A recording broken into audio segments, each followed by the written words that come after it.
بسم الله الرحمن الرحيم الحمد لله الذي بنعمته تتم الصالحات الحمد لله الذي هدانا لهذا وما كنا لنهتدي لولا أن هدانا الله والصلاة والسلام على رسول الله وعلى آله وصحبه أجمعين السلام عليكم ورحمة الله.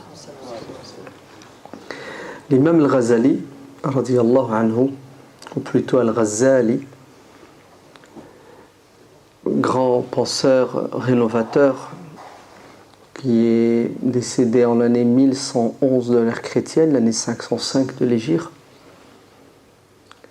a dit dans son livre Al-Iqtisad fi al-i'tiqad que la communauté musulmane dans sa majorité, donc ce qu'on appelle Ahlus Sunnati wal Jama'a, les sunnites, s'accordent. Donc il y a unanimité, un ijma' sur le fait que il ne peut y avoir de contradiction entre le texte révélé authentique et la raison pure. Pour la simple et unique raison, c'est que le Coran, la révélation vient de Dieu, et l'aql, qui est cette faculté qu'a l'être humain de penser, de cogiter, donc d'évoluer pour connaître, découvrir la vérité. Cette faculté que Dieu a mis dans l'être humain a pour objectif de pousser l'individu à découvrir Dieu dans sa grandeur et dans sa beauté à travers la contemplation,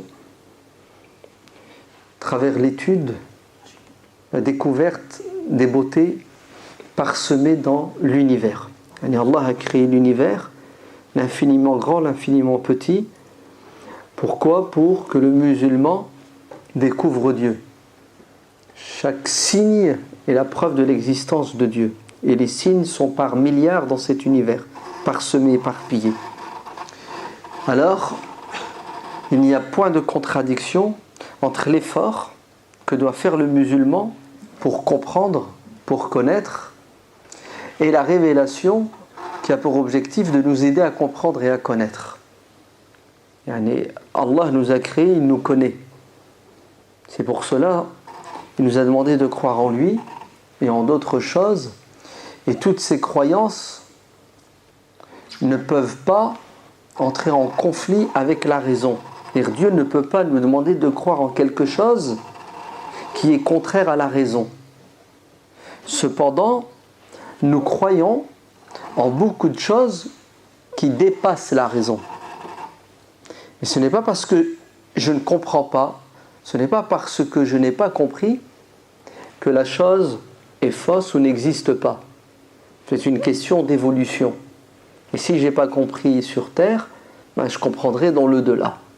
Mais Dieu ne peut pas nous demander de croire en quelque chose qui est contraire à la raison. Pourquoi ? Parce qu'il a créé la raison. Et tout ce qu'il nous a demandé d'accepter est conforme avec quoi ? Avec cette faculté que nous avons de réfléchir et de comprendre. Comme pour le corps. Dieu ne nous a pas demandé de supporter l'insupportable. Et Dieu ne nous a pas demandé, par exemple, de ne pas boire et de ne pas manger. Parce qu'il sait très bien, puisque c'est lui qui a créé notre corps, qu'on ne pourra pas vivre si on ne boit pas, on ne mange pas. Dieu ne nous a pas demandé de porter 10 tonnes avec notre corps, parce qu'on ne peut pas. Ainsi, l'imam al-Ghazali dit que Ahl-Sunnah wal Jama'a sont d'accord sur cette vérité indiscutable. Point de contradiction entre la raison pure et la révélation sûre. Et il dit, le rapport entre la raison et la révélation, c'est le rapport qui est entre la vue et le soleil.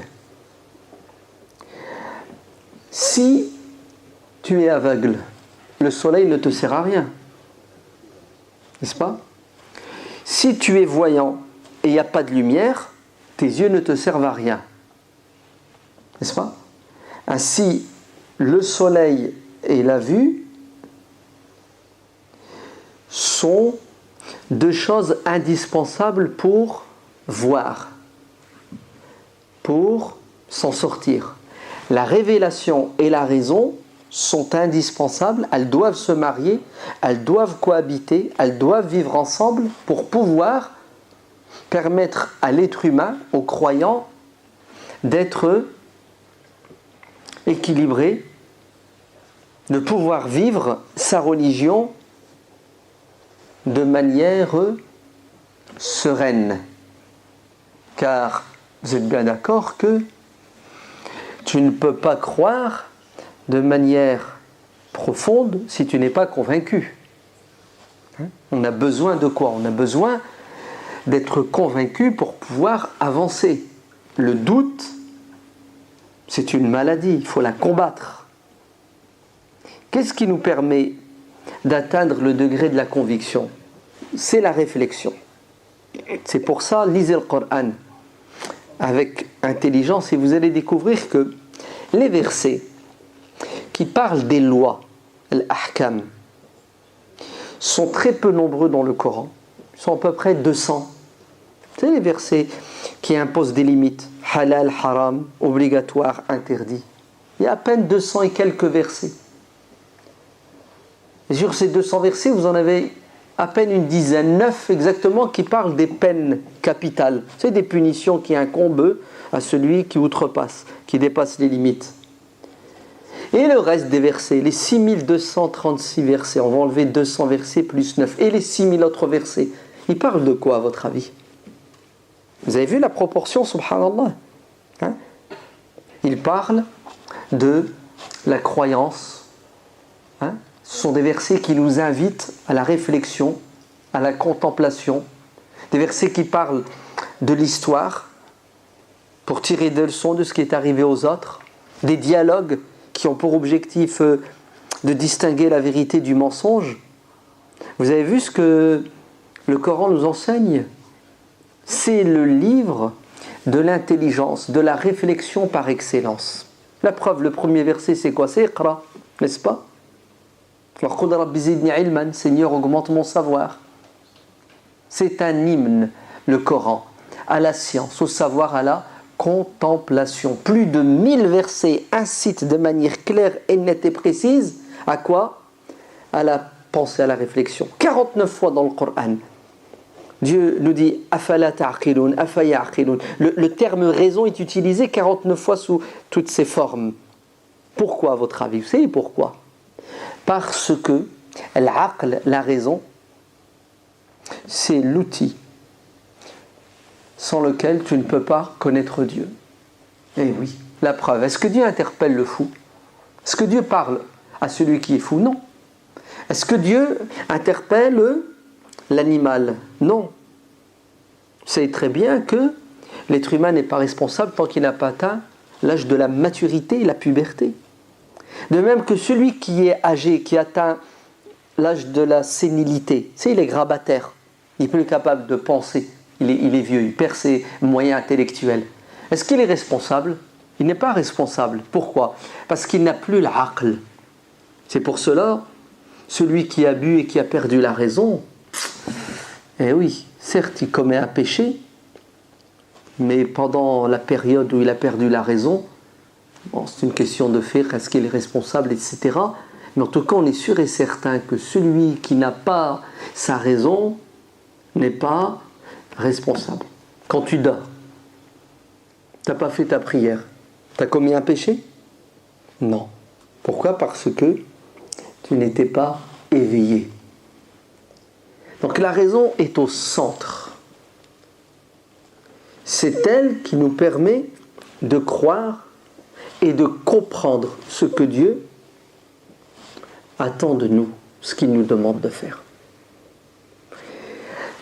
En Occident, en France, chez nous, il y a eu un bras de fer entre la raison et la religion chrétienne, judéo-chrétienne. Un bras de fer qui a duré des siècles. Et qui a gagné aujourd'hui? C'est la raison qui a pris le dessus sur la religion.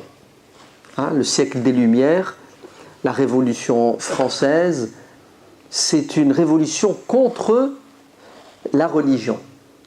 J'entre pas dans les détails. D'ailleurs, vous savez ce qu'ils ont fait? Ils ont érigé une déesse qu'on appelle la déesse de la raison. On a fait l'apologie de la raison. On a condamné les curés et on a mis sur un piédestal les savants. Parce que, malheureusement, le christianisme mal compris, mal interprété, déformé, a poussé les gens à quoi? À se révolter. Parce que ce christianisme-là interdisait à l'homme de penser et de réfléchir. Il devait suivre, écouter les religieux, et s'il n'est pas d'accord, il doit avaler sa salive et se taire, parce qu'il parlait au nom de Dieu, et Dieu ne peut être que vérité. Et même si toi, avec ton esprit critique, tu penses que ce qui vient d'être dit est faux, nul, tu dois quand même accepter. Tant que l'Église était forte et puissante, ils arrivaient à soumettre les gens par la force. Pas la force de la conviction, du raisonnement, non, par la force physique. Tu es tué, tu es arrêté, tu es jugé, l'inquisition, tu es brûlé. Tu es un hérétique parce que tu n'es pas d'accord, parce que tu oses critiquer.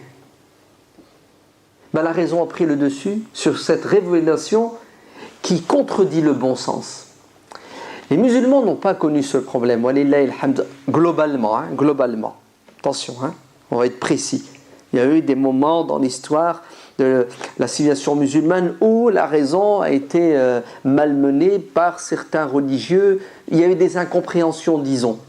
Mais de manière générale, alhamdulillah, la raison a toujours eu sa place aux côtés de la révélation.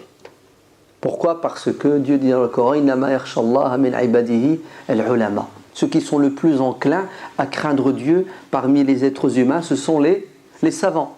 Et qu'est-ce qui distingue un savant d'un non-savant? C'est que le savant, il fait marcher sa raison, il étudie. Qul innama a'izukum biwahidatin an taqumu lillahi mathna wa furada thumma tatafakkaru. Je vous invite à faire une chose. C'est une invitation. Dieu invite les êtres humains à quoi? Réaliser une chose dans leur vie. Vous savez quoi? À penser, à réfléchir pour découvrir la vérité. Très bien. L'imam Ibn Taymiyyah, dans la plupart de ses bouquins, qu'est-ce qu'il dit? Il dit la même chose que l'imam al-Ghazali. L'imam al-Ghazali, c'est avant l'imam Ibn Taymiyyah. Vous savez ce qu'il dit? Il dit as-sahihu al-manqul la yu'aridu as-sarihu al-ma'qul.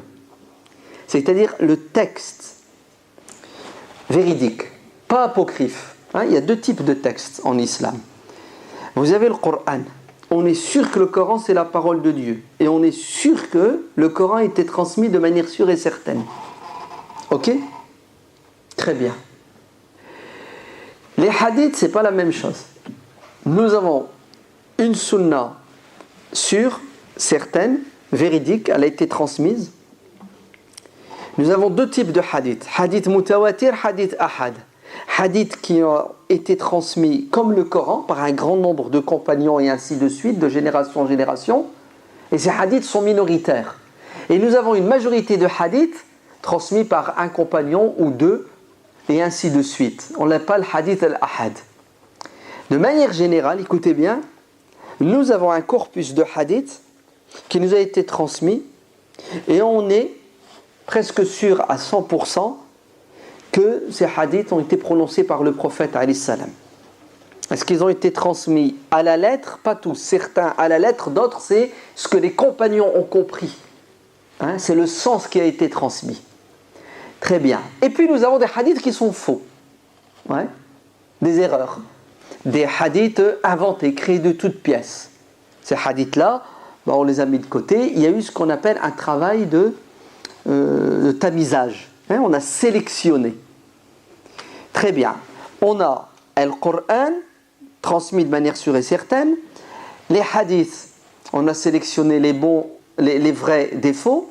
Les vrais sont là. Écoutez maintenant. Aussi bien le Coran que le hadith sont sujets à l'interprétation. Vous entendez? Le Coran, Dieu nous demande de le comprendre. Afala yatadabbaruna al-Qur'an. Cogitez, pensez, réfléchissez. Prenez le Coran, lisez-le et essayez de le comprendre. Pourquoi? Parce que dans le Coran, vous avez deux types de versets. Vous avez des versets clairs, évidents, qui n'ont qu'un sens. Tout le monde, tous les musulmans, savants ou pas savants, ne peuvent comprendre ces versets que d'une manière. Et ces versets ne sont pas la majorité dans le Coran. Ils sont minoritaires, mais ils sont fondamentaux. Ce sont eux les piliers, les fondamentaux.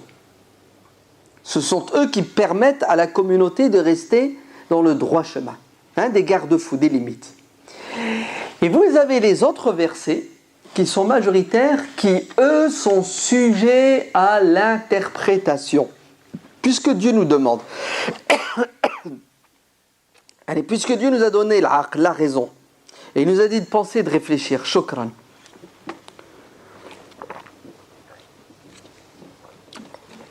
Et que nous devons faire un effort intellectuel pour comprendre la parole de Dieu. Expliquez-moi. Le Coran, il fait 600 pages, admettons. De tout temps, et ça continuera jusqu'à la fin des temps, nos savants ne cesseront de l'expliquer. C'est ce qu'on appelle le tafsir, le ta'wil, l'exégèse coranique. 600 pages, le savant va te les prendre, et en 10 ans, 20 ans, 40 ans, toute sa vie, les 600 pages vont se transformer en 6000 pages, en 40 000 pages. Il va te faire un tafsir de 50 volumes. Pourquoi, à votre avis? Pourquoi?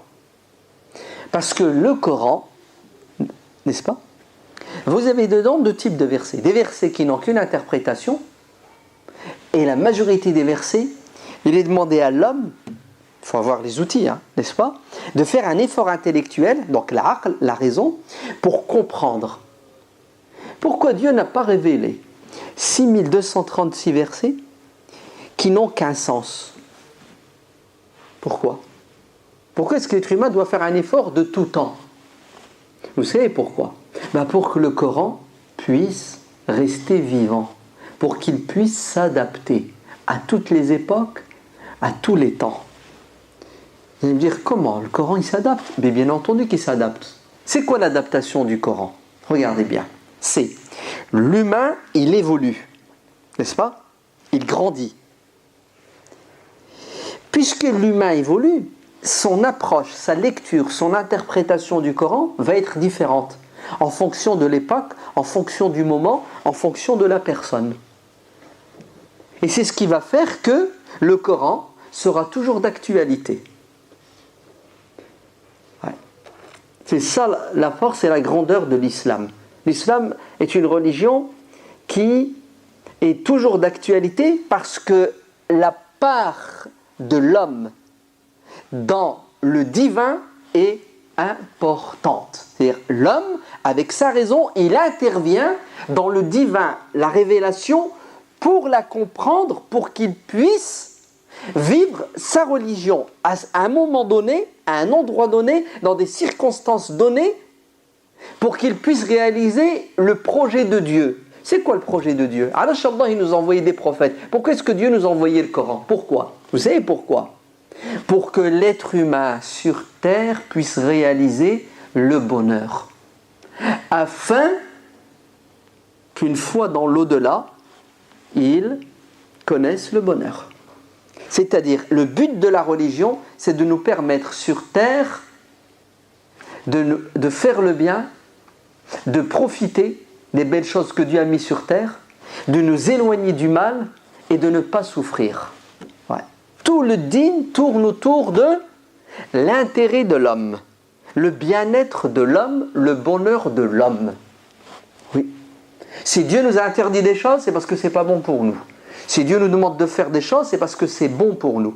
C'est bon pour notre corps, c'est bon pour notre cœur, c'est bon pour notre raison. De suite, demain, plus tard, dans l'au-delà. Dieu n'a que faire de notre adoration. Dieu n'a pas besoin de nous. Il existait avant qu'on existe.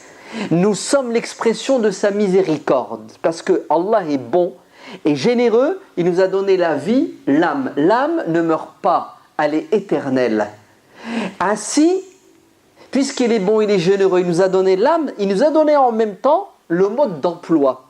Pour que nous ne souffrions pas sur terre et dans l'au-delà. Mais ce mode d'emploi, écoutez bien, nécessite un effort intellectuel de la part de l'homme pour qu'il soit compris de la meilleure façon afin qu'à tout moment et à toute époque, l'être humain soit épanoui. Très bien. Le Coran, il est qat'iyyu thubut, dhanniyyu dilala, transmis de manière sûre et certaine, sujet à l'interprétation, avec des constantes, des vérités qui ne bougent pas et qui ne bougeront jamais. La sunna, écoutez bien, elle est dhanniyyu thubut, dhanniyyu dilala. La transmission de la sunna, il y a eu discussion. La preuve, les règles que nos savants ont inventées, créées pour transmettre le hadith. Ouais. Distinguer un vrai d'un faux. Ces règles sont le résultat de l'effort intellectuel, la raison de ces savants-là, les muhaddithun. Résultat, ils ne seront pas d'accord sur tout. Ainsi, un hadith va être authentique pour l'imam al-Bukhari et ne le sera pas pour l'imam Muslim, et vice-versa. Un hadith va être authentique pour l'imam al-Bukhari et il ne l'est pas chez l'imam al-Nasa'i, et vice-versa. Donc on va avoir de la divergence au sujet de certains textes. Et nous allons aussi avoir de la divergence au sujet de l'interprétation des textes. Pourquoi ? Parce que, à nouveau, l'humain, il est relatif. Et oui, l'humain est relatif. Très bien. Si vous avez compris tout ça, deuxième point important. Dieu nous a créés. Il nous a donné un corps. Et vous connaissez la nourriture du corps, ouais ? L'eau, les pommes de terre, ou plutôt le fer, le calcium, le magnésium. Tout ce qui vient de la terre. Et il nous a aussi doté d'une âme, ruh. L'âme, elle ne vient pas d'en bas, elle vient d'en haut, elle vient de Dieu. C'est quoi la nourriture de l'âme ? C'est ce que Dieu nous a offert comme cadeau, c'est-à-dire sa parole. La croyance, ta relation spirituelle avec Dieu, la pratique de ta religion. C'est ça la nourriture de l'âme.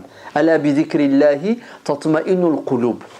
Les âmes sont en paix quand elles sont en connexion avec Dieu à travers l'évocation, l'invocation, la pensée, la réflexion, la pratique. Troisième dimension de l'être humain, l'aql, la raison. Cette raison qui nous permet justement de reconnaître le bien du mal, le vrai du faux, ce qui est bon de ce qui est mauvais. Et il doit y avoir un équilibre entre les trois dimensions. Vous entendez ? L'être humain fait un effort pour connaître Dieu. Une fois qu'il a découvert Dieu, écoutez bien ce qui va se passer. Dieu va lui tendre une perche. Il lui a donné le moyen pour croire qui est la raison, la fitra, une âme prédisposée à croire, et une perche qui s'appelle la révélation. Il envoie un prophète avec un message. Dans ce message, réponse à toutes les questions que l'homme se pose, que la raison, auxquelles la raison n'apporte pas de réponse. À un moment donné, tu poses des questions, tu essaies de trouver la réponse, tu n'arrives pas. Par exemple, pose-toi la question, Dieu est comment ? Tu ne peux pas répondre puisque tu ne l'as pas vu. Tu ne peux pas le voir. La réponse, elle est toute simple, elle est dans le Coran. Huwallahu alladhi la ilaha illa huwa. Dieu parle de lui-même, il se décrit dans le Coran. Dieu me demande de faire quoi ? Tu ne peux pas le savoir. Tu ne vas pas inventer quand même. La réponse, elle est dans le Coran. Faites ceci, ne faites pas cela. Ainsi, qu'est-ce qu'elle fait la raison ? Regardez. Elle s'élève, elle monte, elle travaille, elle pose des questions. D'où viens-je ? Que fais-je sur terre ? Je vais où ? C'est quoi la vie ? Mais à un moment donné, tu es bloqué. Vous savez pourquoi la raison, elle a des limites. Pourquoi est-ce qu'elle est bloquée? Parce que ceux qui disent que la raison, elle est au centre de tout, elle n'a pas de limite, ce sont ceux qui ne croient pas en Dieu. Hein, il faut bien que les réponses compliquées et les questions compliquées aient des réponses. Alors qu'est-ce qu'ils disent? Ils disent, on n'a pas la réponse aujourd'hui, on l'aura dans 5 ans, dans 10 ans, dans 30 ans. La science, elle évolue. Ouais. Nous disons, c'est faux. Certaines questions auront des réponses parce qu'elles sont du domaine du matériel, et l'être humain doit faire des efforts pour connaître l'univers, le découvrir, l'exploiter, le dominer. Mais il y a des réponses métaphysiques au-dessus du matériel, tu ne peux pas apporter de réponse. Pourquoi? Parce que ça dépasse la raison et l'entendement. Très bien. Alors écoutez maintenant. La raison a des limites. Elle n'est pas parfaite. Pourquoi? Parce qu'il y a le physique et il y a le métaphysique. La raison, son domaine, c'est le physique, c'est-à-dire ce qu'on peut voir, sentir, goûter, entendre, toucher. On a 5 sens. Les 5 sens ramènent des informations au disque dur, l'aql. Le disque dur, à l'intérieur, qu'est-ce qu'il fait? Il analyse les infos. Et ensuite, il apporte des réponses, des solutions. Et si tu as un des sens qui ne marche pas, ou qui marche mal, qui foire, ouais, tu regardes, t'es myope, ouais, t'es daltonien. C'est rouge, tu vois vert. Vous êtes bien d'accord que puisque nos sens sont limités et peuvent nous faire défaut, automatiquement, la raison, elle va être quoi? Elle va être limitée. Et même, je suis ton prof, je vais te mettre dans la tête n'importe quoi. Ouais, je t'enferme, je t'isole du monde entier. Ben, tu vas croire que tu as raison. Parce que tu as tiré ton savoir de moi, tu me fais confiance, mais moi, je t'ai menti sur tout. Donc, la raison, écoutez bien, à elle seule n'est pas suffisante et elle s'égare. Elle se plante. Sinon, expliquez-moi, le mec, il a bac plus 10, bac plus 15, médecin, chercheur, ok? Cardiologue. Et il fume. Et il boit. Alors qu'il enseigne les dangers de la cigarette et de l'alcool sur le cœur. C'est impressionnant, non? Le mec, prof de philosophie, et c'est un pédophile. Comment vous expliquez ça? La raison, à elle seule, n'est pas suffisante. Parce que ta raison, elle est le fruit des informations transmises par tes sens, elle est aussi le fruit de ton éducation, comment tu as été éduqué. Ouais. Et troisièmement, elle est prisonnière des passions, des envies. C'est pour cela, Dieu dans le Coran, qu'est-ce qu'il nous dit? Afala ta'aqilun, n'allez-vous pas raisonner? N'allez-vous pas cogiter? Et en même temps, vous savez qu'est-ce qu'il nous dit? Qad aflaha man zakkaha. Si vous voulez la réussite, il faut réfléchir et purifier son âme. Là, vous allez réussir. Et le corps, écoutez, il y a des choses, il ne faudra pas les consommer. Hein? Parce qu'elles vont détruire votre corps. Ainsi, walillahi alhamd, en tant que musulmans, on est en paix, en harmonie. Nos 3 dimensions, le corps, la raison et l'âme, ne s'opposent pas. Vous entendez? Ils ne se disputent pas. Et si jamais, écoutez bien, il y a une dispute, il y a une opposition, il faut vite trouver la solution. Est-ce que c'est possible qu'il y ait conflit entre la raison et la révélation? Est-ce que c'est possible? Dans l'absolu, ce n'est pas possible. Parce que Dieu est vérité. Et le prophète, quand il parle au nom de Dieu. Donc ce n'est pas possible qu'il y ait opposition entre raison et révélation. Dans la réalité, oui, c'est possible. À cause de quoi? À cause de l'homme qui est imparfait, qui pense avoir compris, mais en fait, il a mal compris. Et ça donne une contradiction. Regardez ce que dit l'imam Ibn al-Qayyim, l'élève de Ibn Taymiyyah dans I'lam al-Muwaqqi'in. Il dit, la charia, la religion de Dieu, la voie qui mène à Dieu, au bonheur sur terre et dans l'au-delà, kulluha adlun. Elle est justice. Wa hikmatun, sagesse. Wa rahmatun, miséricorde. Et tout ce qui est contraire à la justice, tout ce qui est contraire à la miséricorde, et tout ce qui est contraire au bon sens, est contraire à l'islam. Vous entendez, hein?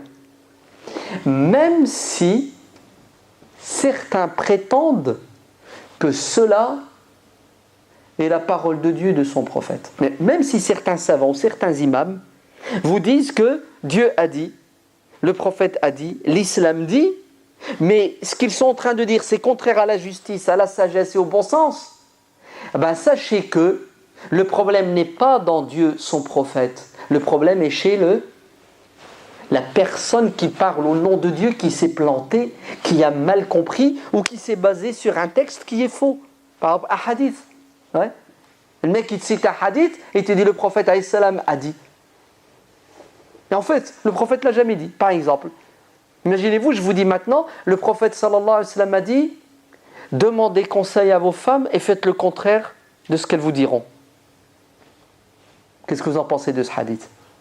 Il est super, non? Ah, Galek, c'est pas juste. C'est pas miséricordieux, mais c'est quoi encore? Il n'y a pas de sagesse, et quoi encore? Ben, c'est stupide. Ouais. Tu demandes conseil et tu fais le contraire. Et pourquoi tu demandes conseil? Ah, ok, ça veut dire qu'une femme c'est un diable. Parce que si tu lui demandes conseil, elle va te dire blanc.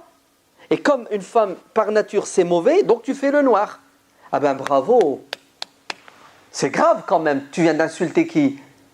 Asma, tu viens d'insulter Aïcha, tu viens d'insulter Mariam, etc. C'est injuste, ça n'a pas de sens. Donc, ce que je viens de dire, le prophète sallallahu alayhi wa sallam m'a dit consultez vos femmes et faites le contraire, c'est un hadith? Ça ne peut pas être un hadith. Le prophète ne peut pas dire ça. Ouais? C'est un hadith faux, inventé par des machos, des misogynes, ouais? Ou tout simplement des ennemis de l'islam qui veulent saboter l'islam et faire fuir les femmes de l'islam. Vous me suivez? Un hadith qui dit mangez les lentilles car tous les prophètes ont mangé des lentilles. Qu'est-ce que vous en pensez? Pas mal, non? Le mec qui a inventé ce hadith, c'est un vendeur de lentilles.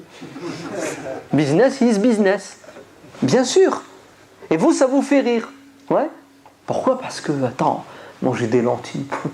J'aime pas les lentilles, tous les procès. C'est bête, c'est stupide, ça n'a pas de sens. Donc, l'islam, c'est quoi? Comme dit Ibn al-Qayyim, regardez, il te dit les fondements, les piliers, c'est quoi? C'est de la justice, c'est ça?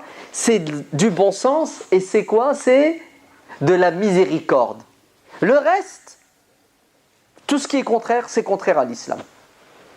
Et si quelqu'un met en avant que c'est de l'islam, ne doutez pas de votre religion, mais doutez de la personne, doutez de sa compréhension, de son interprétation de la religion.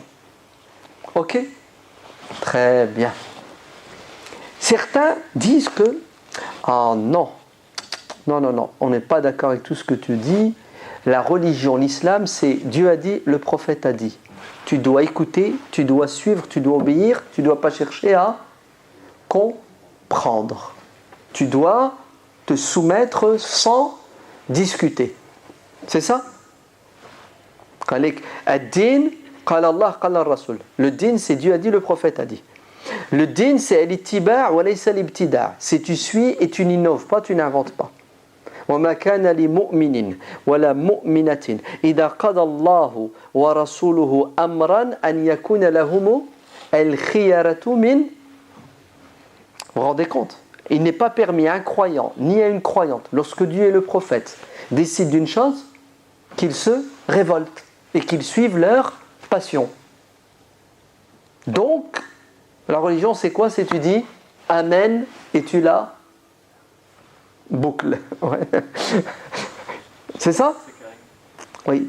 Et preuve à l'appui, Ali ibn Abi Talib radiallahu anhu a dit, si le din, la religion, c'était une question de raison et de logique, on essuierait le dessous des chaussettes et non pas le dessus. Hein, quand vous faites le wudu, vous les gardez vos chaussettes. Vous passez votre main où? En dessous ou au-dessus? Au-dessus. Ali ibn Abi Talib dit, si c'est une question de logique, la religion, il faudrait essuyer en dessous parce que en dessous, c'est là qui est sale. Ben non. Dans le din, il faut essuyer le dessus. Donc, le din, c'est quoi? C'est, tu dis Amen et tu ne cherches pas à poser des questions, à comprendre, tu dois obéir. Il y en a qui disent ça. Alors, c'est tout à fait le contraire de ce que je viens de dire. Hein. Vous avez remarqué. C'est quoi la réponse? La réponse, elle est toute simple. Il est clair et évident que lorsque Dieu parle, et ce qu'il nous dit, c'est clair, ça n'a qu'un sens. En tant que croyant, je me soumets. Me révolter contre la parole de Dieu, c'est de la mécréance. Ouais? Logique ou pas logique? Mais quand Dieu dit quelque chose, et ce qu'il dit peut être compris différemment, le fait que je fasse un effort pour comprendre, est-ce que je désobéis à Dieu?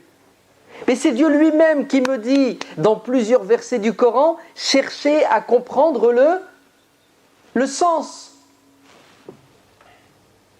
Donc, Dieu nous demande de faire des efforts pour comprendre ces injonctions.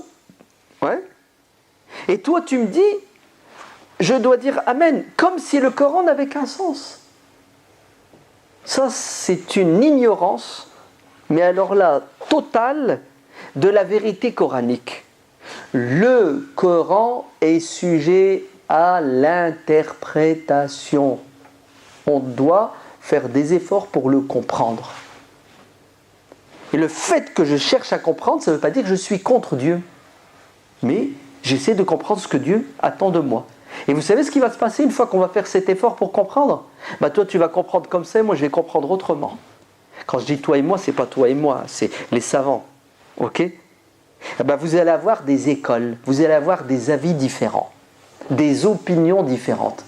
Vous allez me dire, oui mais attends, qui a raison? Ouais? Un savant, il va comprendre un verset d'une manière et l'autre carrément l'opposé. Il y en a, il va te dire, d'après ce verset, ça c'est halal, l'autre il va dire, non c'est haram. Le contraire. Alors, qui a raison, qui a tort? Écoutez bien, tous les deux ont raison. Pourquoi tous les deux ont raison? Parce que tous les deux ont fait un effort pour comprendre la parole de Dieu, et si le résultat est différent, ce n'est pas de leur faute.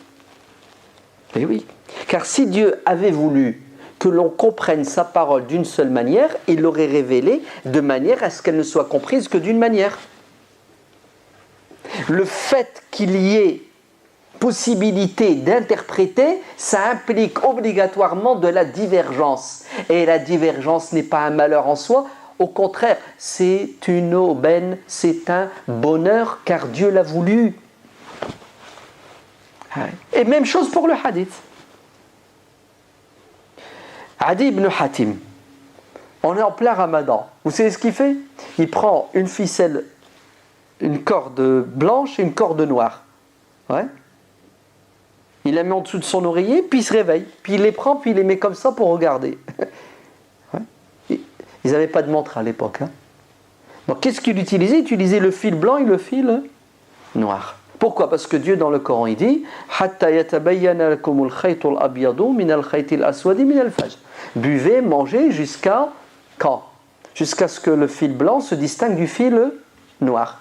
Ben lui, il a pris à la lettre le verset du Coran. Il prenait un fil blanc, un fil noir dans sa pièce et il attendait de le distinguer en fonction de la lumière naturelle qui allait rentrer dans la pièce. Quand il a dit ça au prophète, le prophète il a rigolé. Il lui a dit non, t'as rien compris, c'est pas ça. Le fil blanc et le fil noir, c'est le firmament. Est-ce que vous avez vu le compagnon? Il essaie de comprendre le Coran, ça a donné un résultat qui n'est pas correcte, le prophète l'a corrigé. Mais c'est parce que le prophète, il était là. Mais après le prophète, qui va corriger? Personne. Donc l'ijtihad, l'effort intellectuel du savant pour comprendre la parole de Dieu, peut mener à une erreur comme au contraire, à une vérité. Mais qui va trancher? Personne. Et oui, c'est pour cela qu'il y a de la divergence. Et c'est Dieu qui a voulu qu'il y ait de la divergence. C'est pour ça que ceux qui vous disent que il suffit d'avoir le Coran et la Sunna et on règle tous nos problèmes. On sera unis, on sera des frères, il n'y aura plus de problème. Vous savez, ceux qui disent ça, ils connaissent ni le Coran ni la Sunna. Vous savez pourquoi? Parce que la divergence est due au Coran et à la Sunna. Tout simplement. Car le Coran est sujet à l'interprétation, la Sunna est sujette à l'interprétation. Qui dit interprétation dit obligatoirement des résultats différents. C'est toi qui as un problème parce que tu crois que la divergence c'est un problème. La divergence n'est pas un problème, elle est la volonté de Dieu, elle est une miséricorde, comme l'a dit Omar ibn Abdul Aziz, Al-Qasim ibn Muhammad ibn Abi Bakr. Le problème c'est la division. Là oui c'est un problème. Mais la division elle est due à quoi? Elle est due à des problèmes de cœur, généralement. La haine, la jalousie, la précipitation, penser du mal de l'autre, l'amour du pouvoir. Ce sont les maladies du cœur qui font que les musulmans se divisent et s'entre-déchirent, généralement. Très bien. Donc, quand Ali ibn Abi Talib dit « Si c'est une question de logique, il faudrait s'essuyer le dessous de la chaussette », vous savez qu'est-ce que dit Ali ibn Abi Talib? Il dit que le din, il faut distinguer deux choses. Non, en vérité, la sharia, il y a 4 volets. Il y a le premier volet qui s'appelle al-aqida, la croyance. Un deuxième volet qui s'appelle al-ibada, les pratiques rituelles. Vous savez, la prière, le jeûne. Troisième volet qui s'appelle al-akhlaq, les mœurs, le comportement. Quatrième volet qui s'appelle mu'amalat, les lois pour gérer les affaires de ce bas monde. Il y a un domaine, tu écoutes, tu suis, tu pratiques, tu discutes pas. Vous savez lequel? Al-ibadat. 5 prières. Pourquoi? Ça ne te regarde pas. Dieu a dit 5, 5. Amen. Pourquoi 4 rak'at, 3, 2? Chut. Tu suis, tu obéis. Pourquoi le Fatiha sans arrêt? Pourquoi haute voix? Pourquoi basse voix? Chut. Pourquoi ruku'? Al-ibada ne se discute pas. Tu sais pourquoi? Parce que ce sont des moyens que Dieu nous donne pour purifier notre âme. Et l'âme, on ne la maîtrise pas. Donc le moyen, on ne le connaît pas, on ne le maîtrise pas, il vient de Dieu. Ok? Mais le reste,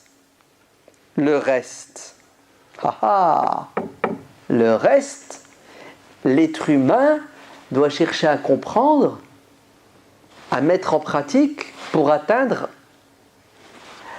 un objectif. Alors, c'est quoi l'objectif de cette charia? Écoutez bien, l'imam Ibn al-Qayyim dit la charia a pour objectif de réaliser sur terre 2 choses. Jalbul masalih wa dhar'u al-mafasid. Écoutez bien, et tous les savants disent la même chose, tous, du premier jusqu'au dernier. L'objectif de la charia, c'est de réaliser l'intérêt de l'être humain sur terre et de repousser le malheur. Voilà. C'est pour cela que notre religion, elle est pragmatique, elle est réaliste. Quand Ali ibn Abi Talib dit « il faut essuyer au-dessus, pas en dessous », il vous dit « al-ibadat, tu discutes pas, tu pratiques ». C'est l'ittiba', surtout pas l'ibtida'. C'est tu pratiques, tu cherches pas à innover. Car la bid'a dans l'ibada, elle est interdite toujours. Mais tu sors de l'ibada, tu sais ce qui se passe? Tu dois cogiter, tu dois penser, tu dois réfléchir pour réaliser la volonté de Dieu qui est le bien-être et le bonheur de l'être humain sur terre. Ouais. La raison, c'est là où elle intervient. Entre nous, hein, quand Ali ibn Abi Talib dit qu'il faut essuyer au-dessus et pas en dessous, tout le monde ne dit pas ça parmi les compagnons. Il y a des compagnons qui disent non, il faut essuyer en dessous, pas au-dessus. Oui, bien sûr. Donc ne soyez pas choqués si vous voyez quelqu'un qui essuie le Zayd ibn Thabit, un autre compagnon du prophète, il essuyait en dessous. D'accord ? Très bien. Donc, le fait que je cherche à comprendre la parole de Dieu et du prophète ne veut pas dire que je me soulève, je me révolte contre Dieu et le prophète. Au contraire, j'obéis à Dieu et au prophète. Vous entendez ? Bon, on va donner des exemples comme ça va... Qu'est-ce que j'ai fait ? On va donner des exemples comme ça on va mieux comprendre. Vous êtes prêts ? Allez, on y va. Le prophète sallallahu alayhi wa sallam choisit parmi ses compagnons quelques-uns, il les envoie en mission, une mission militaire. Vous savez que quand on voyage, il faut un chef, oui ou non ? Très bien. Le prophète sallallahu alayhi wa sallam dit, quand vous êtes en voyage, vous êtes à 3, désignez un responsable. Si vous n'avez pas désigné votre responsable, ça sera qui ? Ça sera le diable. C'est-à-dire, vous allez vous entre-disputer, entre-déchirer, ça sera le boxon. Et c'est ça que le diable veut. Le prophète sallallahu alayhi wa sallam dit dans un autre hadith authentique, celui qui obéit à son chef obéit à moi-même, celui qui obéit à ma personne obéit à Dieu. Celui qui désobéit à son chef désobéit à moi-même, celui qui désobéit à ma personne désobéit à Dieu. C'est clair ? Très bien. Obéissez à votre responsable, fût-il un esclave éthiopien, n'est-ce pas ? C'est dur pour un arabe d'accepter d'être dirigé par un autre qu'un arabe et en plus un esclave d'Éthiopie. Ils étaient racistes les arabes. Très bien. Le prophète sallallahu alayhi wa sallam désigne le responsable. Obéissez à votre chef. Ils partent en expédition. Au retour, dispute entre la direction et les soldats. Et à un moment donné, le chef pète les plombs. C'est ce qu'il dit à ses soldats ? Ramassez-moi du bois. On obéit. Ils ramassent du bois, ils font une montagne de bois. Une fois qu'ils ont ramassé le bois, il leur dit « Allumez le feu ». Ils allument le feu. Troisième étape, maintenant vous allez vous jeter dans le feu. Eh oui. Il est en colère. Il voulait quoi ? Il voulait leur donner une leçon. Alors, on fait quoi maintenant ? Dieu nous a dit dans le Coran wa ati'u Allaha wa ati'u Rasula wa ulil amri minkum. Obéissez à Dieu, obéissez au prophète et à vos dirigeants, c'est ça ? Le prophète a dit, on a cité les hadiths. Il n'y a pas un dilemme ici ? Ouais, il y a un dilemme. Qui c'est qui va trancher ? Si vous prenez les textes, les mecs ils se jettent en enfer. La preuve, le chef leur a dit, je suis votre chef. Le prophète m'a désigné comme chef et vous a dit d'obéir. Je vous donne un ordre, jetez-vous. Heureusement qu'ils n'étaient pas stupides, les compagnons. Hein. Heureusement qu'ils n'étaient pas littéralistes. Ouais. Heureusement qu'ils avaient une raison. Le plus jeune d'entre eux, dit le hadith, et le hadith il est dans le Bukhari, hein. Et la version qui est chez l'imam Ahmad ibn Hanbal dit que le plus jeune d'entre eux prend la parole. Et vous savez ce qu'il lui dit ? Il lui dit, on s'est converti à l'islam pour ne pas aller en enfer, et toi tu veux nous jeter dans le feu. Wallah qu'on n'obéit pas. T'es malade. Ça c'est moi qui le dis, hein, t'es malade. Ouais. T'es fou. Et ils vont rentrer à Médine. Le chef, il va se plaindre, il va les balancer. Ouais. Il va dire au prophète, ils m'ont désobéi, ils ne sont pas des bons soldats, ils ne sont pas des bons musulmans. Et eux aussi ils vont se plaindre. Le prophète, t'as vu, il est fou ce mec, il veut nous. Le prophète va donner raison à qui ? Il va se tourner vers les soldats et il va leur dire, si vous lui aviez obéi et que vous vous étiez jeté dans le feu, vous seriez en enfer jusqu'à la fin des temps. Eh oui, c'est-à-dire vous auriez fait un péché et vous serez resté en enfer. Innama ta'a fi al-ma'ruf. L'obéissance est conditionnée par le bon sens. C'est-à-dire vous obéissez à votre chef jusqu'à une certaine limite. Quand il vous demande ce qui est contraire à quoi ? Le hadith dit al-ma'ruf. Vous savez c'est quoi le ma'ruf ? C'est ce qui est communément reconnu par la majorité des gens comme étant bon. Quelle que soit la religion, quel que soit le niveau intellectuel, tous les êtres humains sont d'accord pour dire que ne pas mentir, c'est bien. Mentir, c'est pas bien. Tu sais, c'est la fitra. Allah nous a créé avec des réflexes. Donc, j'obéis jusqu'à une certaine limite. Logique ou pas logique? Très bien. Écoutez la suite. Même chose, expédition militaire, il y a un soldat qui est blessé à la tête, le matin il se réveille, il doit faire ses grandes ablutions. Il est en état d'impureté majeure. Mais j'ai un problème, je suis blessé, il fait froid, on ne peut pas chauffer l'eau. Je fais quoi? C'est ce qu'ils lui disent ses collègues. Ils disent non, tu dois faire les grandes ablutions, on a de l'eau. Il dit ouais, mais vous avez vu, je suis malade. Il n'y a rien, malade, pas malade, tu fais tes grandes ablutions. Il les a suivis. Il a fait l'eau d'eau, ça a aggravé sa maladie, il est mort. Il rentre à Médine, il raconte au prophète ce qui s'est passé. Qu'est-ce que le prophète leur a dit? Il leur a dit, vous l'avez tué, que Dieu vous tue. Vous l'avez tué, que Dieu vous tue. Vous l'avez tué, que Dieu vous tue. Ne savez-vous pas que la solution à l'ignorance, c'est le questionnement? Vous vous rendez compte ce que vous venez de faire? Vous l'avez envoyé, Mskin, 6 pieds sous terre. Au nom de quoi? Au nom d'une pratique religieuse, les grandes ablutions, alors que le din a pour objectif de préserver l'intégrité de l'être humain. Est-ce que notre religion est venue pour nous donner la mort? Le crime est interdit et le suicide est interdit. Vous entendez? Tu n'as pas le droit. L'islam te dit, tu jeûnes. Tu sens que tu es en danger, tu bois et tu manges. Parce que le jeûne n'est pas venu pour détruire ton corps, mais il est venu pour purifier ton cœur. Tu es en train de faire la prière, il y a le feu. Tu dis, je reste dans la prière, je ne bouge pas. Non. Parce que l'islam est venu pourquoi? Pour protéger l'homme dans son intégrité, son corps, son cœur et sa raison. C'est pour ça que le suicide est haram, c'est pour ça que l'alcool est haram, puisque ça tue le cerveau, c'est pour ça que l'honneur de quelqu'un est sacré, tu n'as pas le droit de le toucher, les biens de quelqu'un sont sacrés. Les savants s'accordent pour dire que la charia a pour objectif de préserver 5 piliers fondamentaux. Vous entendez? Ad-din, la religion.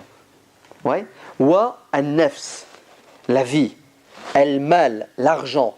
Al-ird, l'honneur. Wa al-aql, la raison. Et tout ce qui peut détruire ces 5 choses est à combattre et à rejeter. La preuve, regardez. Abu Barzat al-Aslam.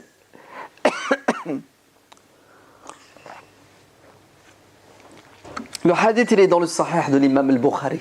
C'est un sahabi. Abu Barzat al-Aslami, l'année 63 de l'Hégire. Il fait partie de l'armée musulmane qui est partie combattre le Khawarij, le Haruriya, en Irak. À un moment donné, Abu Barzata doit faire sa prière de l'Asr. Et il a un problème.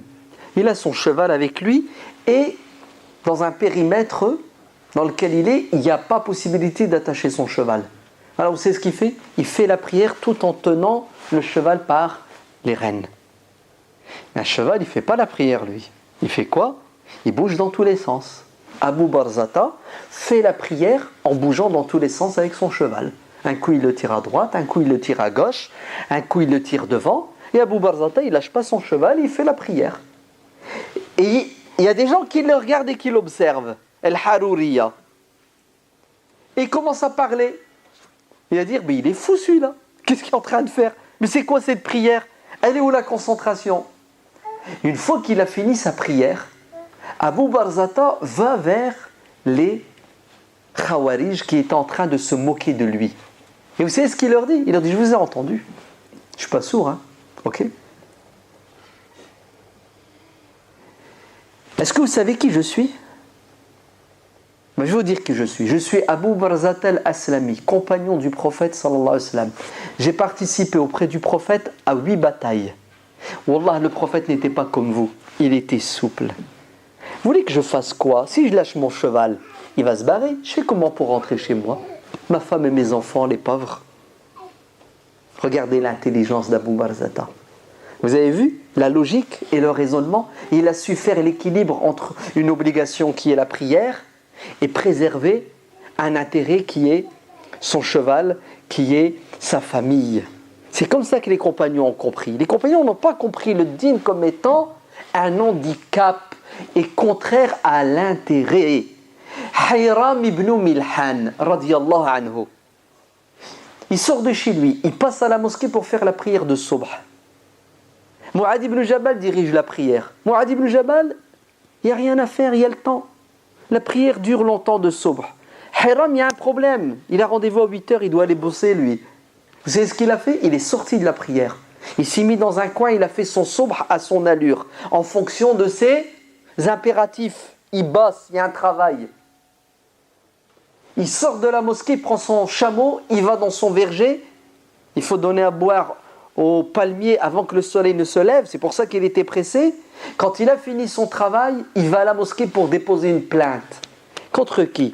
Contre le compagnon du prophète le plus expert dans le halal et le haram, Mu'adh ibn Jabal. Et quand il arrive à la mosquée, il trouve Mu'adh qui arrive au même moment, lui aussi pour se plaindre de cet homme qui a été traité d'hypocrite. Parce qu'il a quitté la prière pour la dunya. Vous entendez? Et le prophète va écouter les deux parties avec les deux oreilles. Et il va se tourner vers Mu'adh ibn Jabal et lui dire: tu es un fattan, ya Mu'adh. Tu es quelqu'un qui perturbe les gens. Tu es quelqu'un qui met les gens dans la galère, ya Mu'adh. Vous entendez comment le prophète a critiqué Mu'adh? Tu es un fattan. Quand tu pries, tu dois tenir compte de qui? Du plus faible, du malade, de celui qui a un travail, zal haja, celui qui a un boulot. C'est pas une religion intelligente, dites-moi, billahi alaykum. C'est pas de la raison, ça. C'est pas de la logique, c'est pas du bon sens. Et vous pouvez prendre l'ahkam. Non, regardez, vous allez voir. Il y a des sahaba qui viennent se plaindre. Ya Rasulallah, tu peux intervenir, il y a un problème au marché.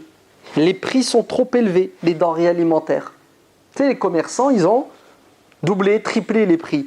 Ô prophète, tu es le chef de l'État, tu es le messager de Dieu. Tu ne peux pas fixer les prix, limiter les augmentations. La farine, pas plus d'1 €, l'eau, 50 centimes. Qu'est-ce qu'a dit le prophète sallallahu alayhi wa sallam?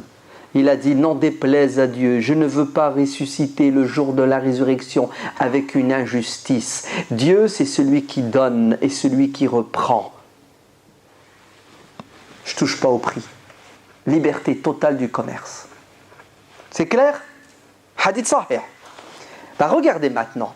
Omar ibn al-Khattab, vous savez qui est Omar? Ça va? Ok?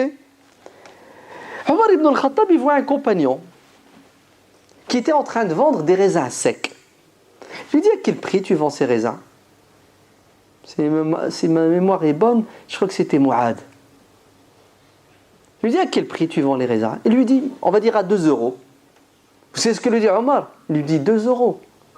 Aïwa, tout le monde, vous faites du commerce, vous mettez les prix que vous voulez, et vous nous mettez dans la galère et la misère.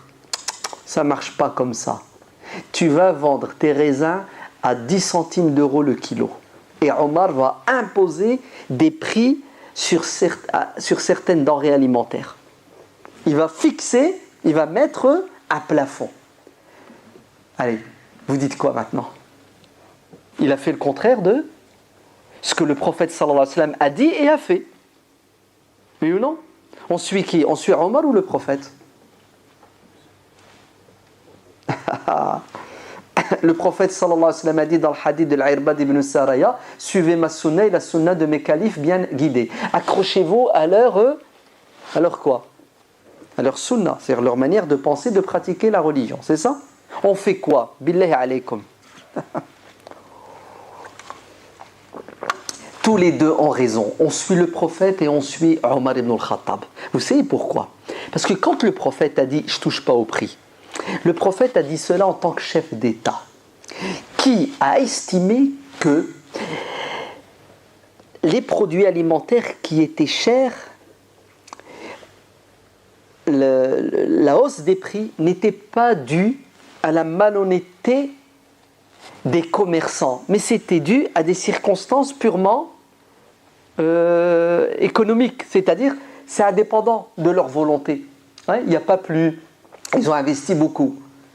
Ce n'était pas une augmentation volontaire créée de toutes pièces par des commerçants qui veulent exploiter. C'est pour ça qu'il a dit « je ne touche pas au prix ». À l'époque de Omar ibn al-Khattab, qu'est-ce qu'il a vu? Il a vu que les prix n'étaient pas dus à des conditions, des circonstances indépendantes de leur volonté. C'est pour ça qu'il a fixé il avait une politique d'État de fixation des prix. En fait, vous savez quoi? Écoutez bien. Le Coran et la Sunna ont pour objectif de réaliser l'intérêt de l'être humain sur terre et de repousser tout ce qui peut faire mal à l'être humain sur terre. Vous avez compris? Le prophète, ce qu'il a dit, c'est ça qui était bon à son époque pour les commerçants et les clients.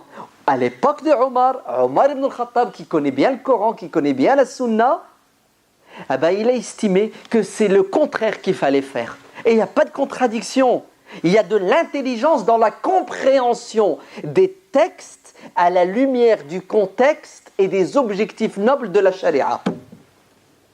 Le prophète sallallahu alayhi wa sallam, l'année 7 de l'Hégire, il fait ce qu'on appelle la bataille de Khaybar. C'est ça? Il y a un butin extraordinaire. Il y a des hectares de terrain. Le prophète fait quoi avec tout ce butin? Il faut payer les soldats, oui ou non? Donc il distribue le butin, comme le Coran le dit, 4/5 du butin aux soldats, 1/5 du butin pour le chef de l'État. Le prophète, il y avait un salaire, ok? Il faut qu'il vive, non? 1/5 du butin revient au chef de l'État, et les 4/5 à qui? Aux soldats. Ils partagent les terres, ils partagent les terrains, ils partagent tous les biens pris à l'ennemi. C'est clair? Omar ibn al-Khattab, radiyallahu anhu, quand il devient calife, conquête l'empire perse, l'empire byzantin, des millions de kilomètres carrés. On fait quoi avec toutes ces terres agricoles? Le prophète sallallahu alayhi wa sallam et Abu Bakr partageaient les terres entre les soldats. C'était leur salaire. Omar va changer de politique. Vous savez ce qu'il va faire? Il ne va plus partager les terres. Pourquoi? Écoutez bien ce qu'il dit. Il dit, si je partage ces millions de kilomètres carrés entre quelques milliers de soldats, je vais créer une frange de la société musulmane, des gens qui vont devenir des propriétaires terriens, qui vont posséder beaucoup d'argent, eux et leurs familles, et le reste de la population musulmane, elle va rester quoi? Elle va rester pauvre. Et Omar a pensé aux générations futures. Alors c'est ce qu'il a dit. Il a dit non, je ne vais plus partager les terres parmi les soldats, je vais les laisser entre les mains des paysans et je vais prendre un impôt. Et cet impôt, je vais le redistribuer de manière juste entre tous les citoyens de l'État musulman. Eh oui, Omar ibn al-Khattab radiyallahu anhu a estimé et a jugé que la répartition des terres entre les soldats était injuste à son époque parce que les conditions économiques n'étaient plus les mêmes. Et Omar a vu l'intérêt des enfants, des orphelins, des veuves. Et il ne voulait pas créer une minorité richissime aux dépens d'une majorité pauvre. Vous savez que tous les compagnons n'étaient pas d'accord avec. Et il y a eu une grande dispute entre les sahaba à ce sujet. Bilal ibn Rabah, Zubayr ibn al-Awwam étaient les premiers à s'opposer à Omar, lui disant « Tu fais le contraire de ce que Dieu dit dans le Coran, de ce que le prophète a fait et de ce qu'Abu Bakr a fait. » Vous savez ce qu'a dû faire Omar? Des réunions et des réunions avec les grands compagnons, les muhajiroun, les ansar, réunions, et à la fin, écoutez bien, il a remis la problématique entre les mains de quelques sahaba parmi les ansar, il leur dit c'est vous qui allez trancher. Et ils ont tranché en faveur de l'opinion de qui? De Omar ou du reste? C'est-à-dire un verset du Coran. Écoutez bien, un verset du Coran. ce que le prophète a fait, ce qu'Abu Bakr a fait, et ce que beaucoup de compagnons disaient qu'il fallait faire. Ben, c'est Omar ibn al-Khattab qui l'a emporté. C'est son avis et l'avis d'autres sahaba. Pourquoi? Est-ce qu'Omar était contre le Coran? Est-ce qu'Omar était contre la sunna du prophète? Contre la sunna d'Abu Bakr? Non. Omar a compris que ce verset a un objectif qu'il faut réaliser. Le prophète, ce qu'il a fait, c'était bon. Ce qu'Abu Bakr a fait, c'était bon. Mais moi, aujourd'hui, vu les conditions, vu plein de paramètres, c'est ça qu'il faut faire. Et Omar avait raison, radiyallahu anhu. C'est impressionnant, hein? Vous ne trouvez pas, non? Hudayfa ibn al-Yaman, gouverneur de l'Madaïn, Ctesiphon, la capitale des Perses. Il a épousé une juive. Omar lui envoie un texto, il a dit tu divorces tout de suite. Tout de suite, il a dit tu divorces. Hudayfa lui a envoyé un mail. C'est ce qu'il lui a dit. Il a dit attends, je divorce pas tant que tu m'auras pas dit si c'est halal ou haram. Ce que j'ai fait là, je suis marié avec une juive, c'est halal ou haram. Qu'est-ce que lui a dit Omar? Il lui dit je te parle pas du halal et du haram. Tu sais pourquoi tu vas divorcer d'elle? Parce que si vous mettez à épouser les juives et les chrétiennes, qui va épouser les musulmanes? Qui va épouser les musulmanes? Eh oui. Alors que Dieu dit dans le Coran وَالْمُحْصَنَاتُ مِنَ الَّذِينَ أُوتُوا الْكِتَابَ مِنْ قَبْلِكُمْ. Il vous est autorisé d'épouser les juives et les chrétiennes chastes et vertueuses. Allah l'autorise, oui ou non? Omar l'interdit. C'est pourquoi il l'interdit, Omar? Parce que ce qui est autorisé, si ça mène au résultat contraire, on va restreindre ce qui est autorisé, on va l'interdire pour que ça ne donne pas des résultats catastrophiques. Alors, intelligent Omar ou pas intelligent? Hudayfa, il a divorcé ou il n'a pas divorcé? Il a divorcé.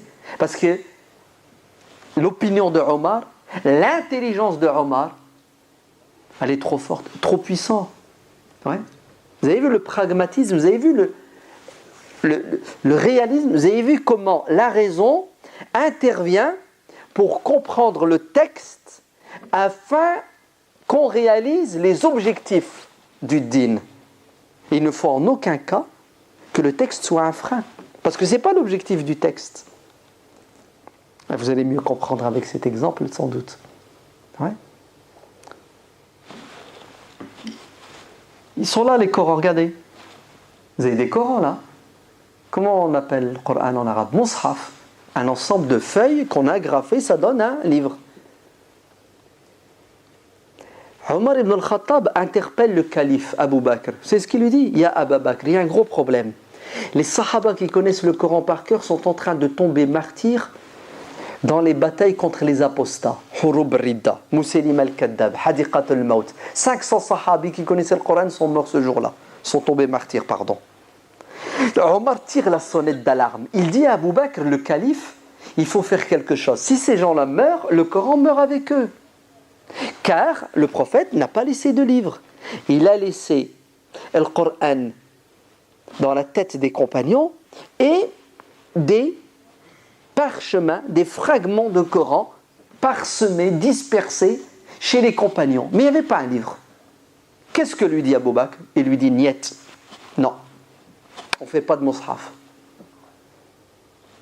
Pourquoi? Le prophète, il ne l'a pas fait. Vous avez compris? Le prophète ne l'a pas fait. Qu'est-ce que lui dit Omar? Il lui dit, et alors si le prophète il l'a pas fait? C'est pas un mal, c'est un bien. Huwa khayr. C'est un bien. Ce que je suis en train de te dire là, qu'il faut faire, c'est logique. Ça tient la route. C'est bon, c'est utile, c'est nécessaire. Les sahaba qui connaissent, s'ils meurent tous, on est foutus, il n'y a plus de Coran. Abu Bakr lui dit, oh non, je ne vais pas le faire parce que le prophète ne l'a pas fait. Si c'était un bien, le prophète l'aurait fait. Omar lui dit, où est le mal? Et c'est un bras de fer entre Abu Bakr et Omar. Qui va gagner? Qui va l'emporter? C'est la logique et le bon sens de Omar. Et Abu Bakr va se soumettre, il va revenir sur sa manière de penser. C'est pour ça ceux qui vous disent aujourd'hui, ah non, ça il ne faut pas le faire. Pourquoi? le prophète ne l'a pas fait, les compagnons ne l'ont pas fait, les salaf salih ne l'ont pas fait. Donc il ne faut pas le faire. Une espèce de rigolo, va. Ce n'est pas parce que le prophète n'a pas fait quelque chose qu'on ne doit pas la faire, cette chose. Ce n'est pas parce que les sahaba ne l'ont pas fait qu'on ne doit pas le faire. Si ta logique, elle était bonne, on serait mort aujourd'hui, on n'aurait pas de Coran. Vous comprenez ? Le problème n'est pas le prophète l'a pas fait, les sahaba l'ont pas fait. Est-ce que c'est bien ou c'est pas bien ? Est-ce que c'est bon ou c'est mauvais ? Est-ce que c'est nécessaire ou non ? Est-ce que c'est utile ou non ? Est-ce que c'est en contradiction avec la religion ? Si c'est pas en contradiction et c'est nécessaire, alors l'islam dit bienvenue à tout ce qui peut être utile et nécessaire aux musulmans pour leur rendre la vie facile. Mais sinon, c'est une catastrophe. Est-ce que vous savez, il y a 90 ans, il y a 100 ans, il y a des savants qui ont fait des fatwas pour dire le micro haram. Là, vous avez ce micro-là, il était haram avant. Hein? Oui, il était haram. Attends, le prophète n'a pas parlé dans un micro. Le micro, c'est dangereux. Oui. Et aujourd'hui, c'est naturel. Hein? Vous appuyez sur un bouton, c'est naturel. Ça ne choque personne. Eh ben, sachez qu'il y a 90 ans, c'était haram. Ouais, parce qu'on a toujours des gens qui sont butés et qui ne veulent pas évoluer, qui ne veulent pas changer. Sous prétexte que le prophète ne l'a pas fait. Les sahaba ne l'ont pas fait. Et alors, s'ils ne l'ont pas fait, nous faisons ce que nous estimons être le mieux, le meilleur pour nous à notre époque. Tant que ça va dans le sens du din, tant que c'est pas... Il y a deux types de bid'a, vous entendez ? Il y a le bid'a al-hasana ou le bid'a al-sayya. Il y a la bid'a blâmable, condamnable, haram, interdite, qui va te mener en enfer. Et il y a la bid'a qui est bonne, qui est utile, qui est nécessaire, qui va t'emmener direct au paradis. Tout simplement. C'est une question de quoi ? De masalih wa mafasid. Le pour et le contre, le plus et le moins. C'est exactement comme ça que pensaient les sahaba. Abu Bakr radiallahu anhu te dit non, je ne vais pas faire le Coran, le prophète ne l'a pas fait. Omar lui a dit attends, arrête Abu Bakr. Et heureusement qu'Omar, il ne lâchait pas. Oui. Regardez un exemple tout simple. Il y a un sahabi qui questionne le prophète sallallahu alayhi wa sallam. Il dit, ya Rasulullah, un animal qui se perd, ouais, ton mouton il s'est perdu. Et je l'ai trouvé le mouton. On fait quoi avec le mouton ? Ta chèvre. Le hadith dit, si vous trouvez un mouton, vous le récupérez, vous le mettez dans le journal, j'ai trouvé un mouton, hein, numéro 455, le propriétaire va venir le récupérer, vous lui donnez. C'est connu, objet trouvé. Même chose pour la chèvre. Puis à un moment donné, le compagnon dit, et un chameau ? Le prophète lui dit, non, touche pas au chameau. Le chameau, laisse-le dans la nature. Il peut se débrouiller et il sait repousser le lion. Ouais. Donc les animaux qui sont plus petits, qui sont faibles, on les récupère, on les protège, on les nourrit et on annonce. Et après 1 an et 1 jour, il n'y a personne qui récupère, il t'appartient. Le chameau, tu ne touches pas. C'est clair ? Vous avez compris le hadith ? Ben, regardez ce qui va se passer. Uthman ibn Affan, quand il devient calife, vous savez ce qu'il fait ? Tous les chameaux perdus, il les arrête. Et il les met dans un enclos et il les nourrit. Mais il y a certains sahaba qui leur disent, mais c'est contraire à la sunna du prophète, à la sunna d'Abu Bakr et à la sunna de Omar. Ouais. Ils lui ont reproché de contredire. Qu'est-ce que dit Uthman ? Comment est-ce que Uthman se justifie ? C'est ce qu'il leur a dit. Il a dit, écoutez, réfléchissez. Aujourd'hui, il y a beaucoup de paramètres qui n'existaient pas à l'époque.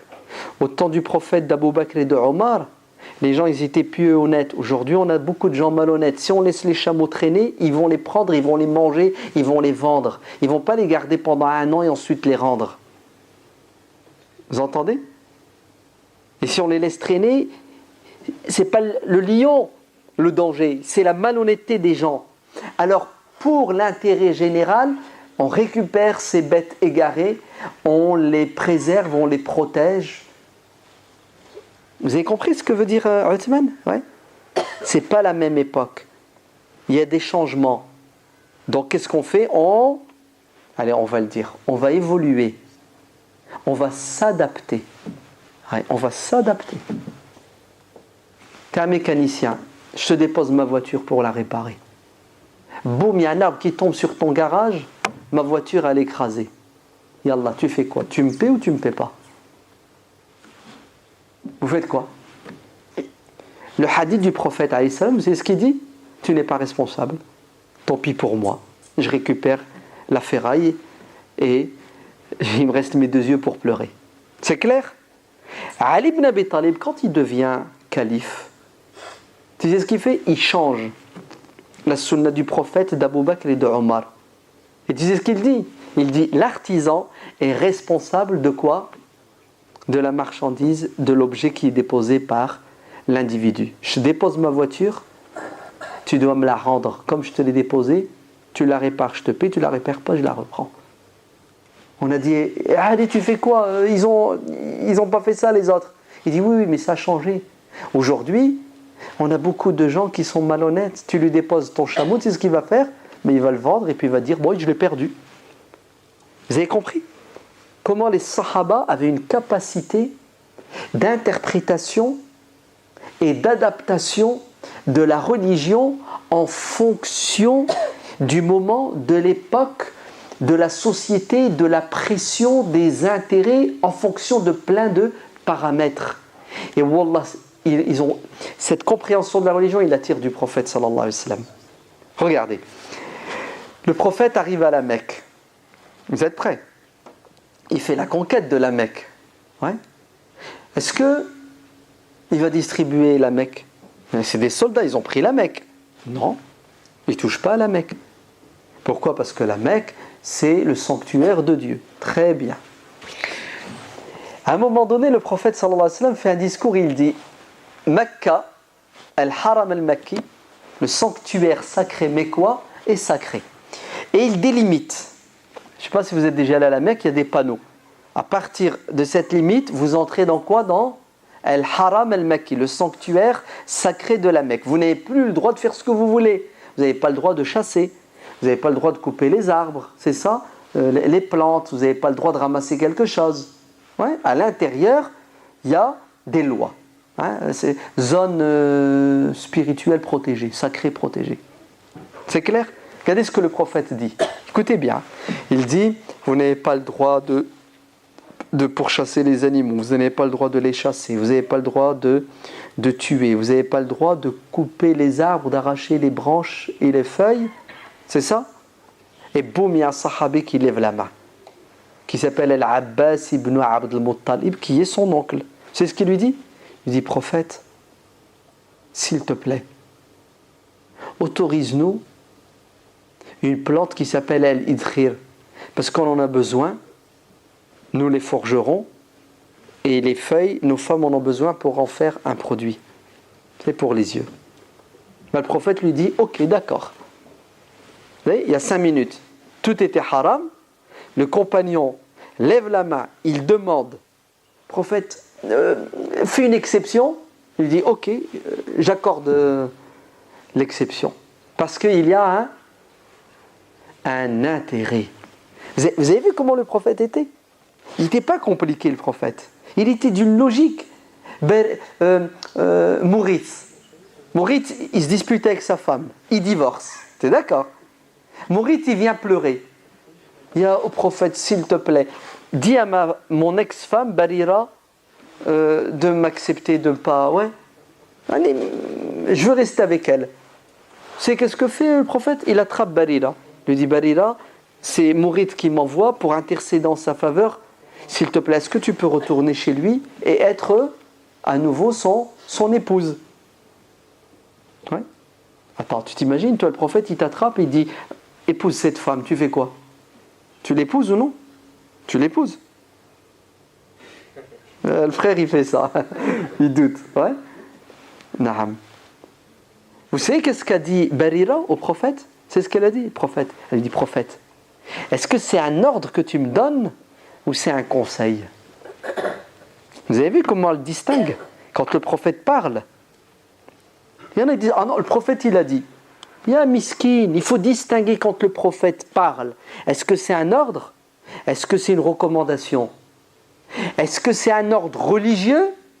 Ou est-ce que c'est un ordre du domaine de la dunya, qui peut changer, évoluer en fonction des circonstances. Et les compagnons, ils étaient comme ça, ils étaient intelligents, ils ne croyaient pas que c'était des... Le prophète lui dit, Barira, écoute, c'est juste un conseil. Ouais. Elle lui dit, prophète, j'en veux pas. Wallah, j'en veux pas. Alors, est-ce que le prophète l'a forcé? Est-ce qu'il lui a dit, Regardez comment il était logique, comment il tenait compte de quoi? Donc, pour résumer, écoutez bien, il n'y a pas de contradiction entre le din et l'aql. L'aql a pour objectif de comprendre le din. Le aql, c'est un outil que Dieu nous a donné pour comprendre le din. Ouais. Et le din, c'est quoi son objectif? C'est de nous permettre de vivre le bonheur et le bien-être sur terre. Et vous avez intérêt d'aborder le din via les fondements, les textes qui sont clairs, nets, qui sont des garde-fous, et l'intelligence et le bon sens. Je termine avec une anecdote. Vous êtes prêts? Un jour, il y a un frère, il me dit, est-ce qu'une femme elle a le droit de voyager seule ou non? Je lui explique. Je lui dis, le prophète sallallahu alayhi wa sallam a dit dans le hadith sahih, une femme n'a pas le droit de voyager seule un voyage de plus de une journée, c'est ça? 24 heures, ou elle doit être accompagnée d'un proche, etc. Donc la règle, c'est quoi? C'est qu'une femme, elle doit quoi? Elle doit être accompagnée quand elle voyage. Mais, écoutez bien, il y a d'autres hadiths qui disent que le prophète sallallahu alayhi wa sallam a dit, viendra un jour où il y aura la paix dans le monde musulman, et une femme, elle pourra voyager de l'Hira jusque la Mecque, tourner autour de la Kaaba, en plus avec de l'or sur sa tête, elle n'aura rien à craindre. Regardez, elle voyage toute seule, toute seule. Elle n'est pas accompagnée. Et quand le prophète a dit ça, Adi ibn Hatim, le sahabi à qui le prophète dit ça, il dit, prophète, comment une femme, elle va aller de tel endroit à tel endroit en Arabie, seule?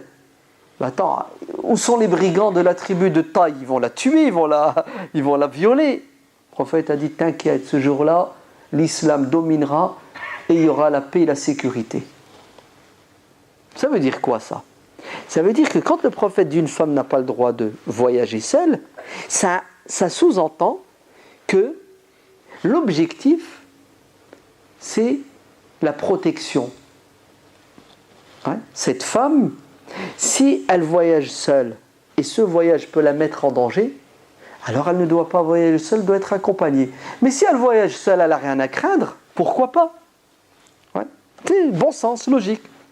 Il y en a qui disent, non. Pourquoi tu cherches à donner des raisons, des explications? Le prophète, il a dit, elle voyage accompagnée, elle n'a pas le droit de voyager seule. Catégorique. Allah a dit que les femmes du prophète ont voyagé après sa mort pour faire le pèlerinage, alors qu'il n'y avait aucun proche parent, il n'y avait pas de mahram. Elles étaient en groupe. Et l'imam Shafi'i, dans son madhab, te dit, une femme, si elle est dans un groupe et elle est protégée, elle peut voyager seule, même si elle n'a pas un proche parent. D'ailleurs, elle est plus seule, elle est en groupe. La haram, la yajouz. Très bien. Mais fais gaffe, ça va se retourner contre toi. Tu vois ta logique là?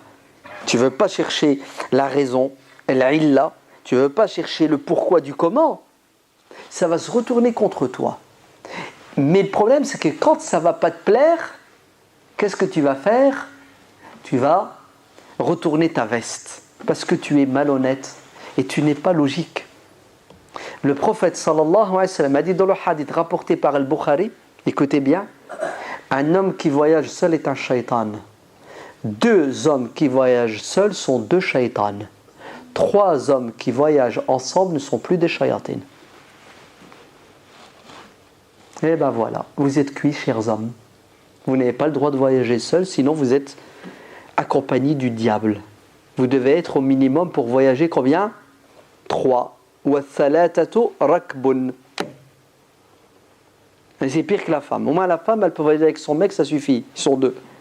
Toi, il te faut 2 mecs pour voyager. C'est ce que dit le hadith. Alors, on fait quoi? Alors, imagine-toi, je sais pas, tu vas aller en vacances. Tu dois prendre ton billet d'avion, tu dois chercher 2 copains, c'est ça, leur payer 2 billets d'avion. Ça fait 3 billets pour un voyage. Quand tu arrives là-bas, au moins ils ont un boulot, ils doivent rentrer, donc tu les renvoies. C'est ça? Donc ça fait combien de billets déjà là? 4, tu les as renvoyés. Et le jour où tu dois rentrer, qu'est-ce qu'il faut? Il faut que tu payes combien de billets pour qu'ils viennent te chercher? Non, 3. Ceux qui vont revenir. Ils ne peuvent pas venir à 2. Ils sont obligés de venir à 3. Donc ça faisait 4, plus 3, ça fait 7. Plus ton retour.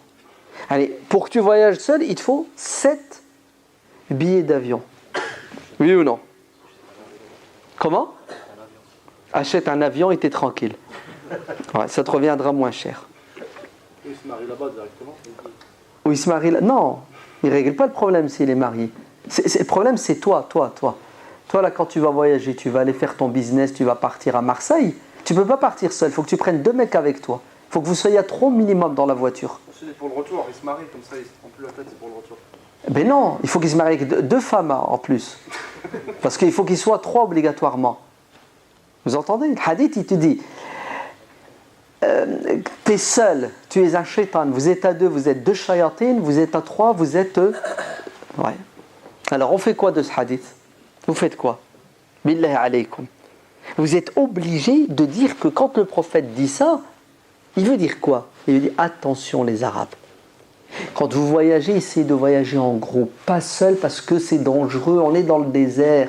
Une tempête de sable, ton chameau il se barre avec l'eau, il y a des brigands, il y a des voyous, vous comprenez? Il parle dans un milieu, dans un contexte qui est bien particulier, qui nécessite quoi? Qui nécessite des mesures.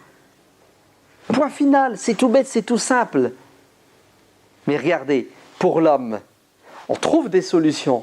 On trouve des interprétations. La femme, non, elle ne peut pas voyager seule. Mais je fais comment? Ma femme, son père, il est malade. Je la prends, je la mets dans l'avion, oui ou non? Elle arrive de l'autre côté, elle est récupérée. Aujourd'hui, 99% des voyages se passent très, très bien.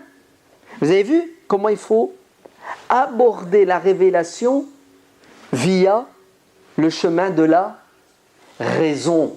Sinon, on va tomber dans des contradictions et des difficultés qui vont nous rendre la pratique de la religion impossible, voire insupportable. Vous avez compris? Impossible, voire insupportable. Tu vas le faire, mais tu galères à contre-cœur. Alors que Dieu dit dans le Coran, وَمَا جَعَلَ عَلَيْكُمْ فِي الدِّينِ مِنْ حَرَجٍ. Dieu ne vous a pas mis de gêne, de contraintes, de difficultés dans la religion. Le propre de l'islam, c'est la souplesse, c'est la facilité. Wallahu a'lam walhamdulillahi rabbil alamin. Wassalatu wassalamu ala rasulillah wa ala alihi wa sahbihi ajma'in.